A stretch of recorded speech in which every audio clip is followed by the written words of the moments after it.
આજના વિશેષ પ્રશ્નો.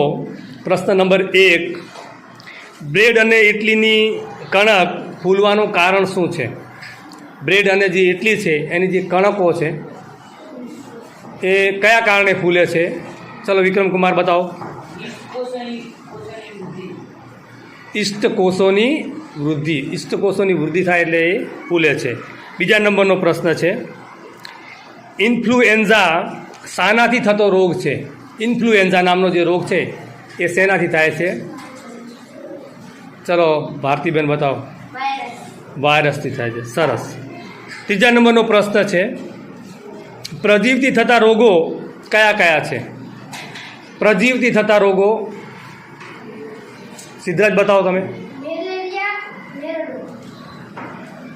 મેલેરિયા અને પિયુષ કુમાર. મેલેરિયા અને મરડો.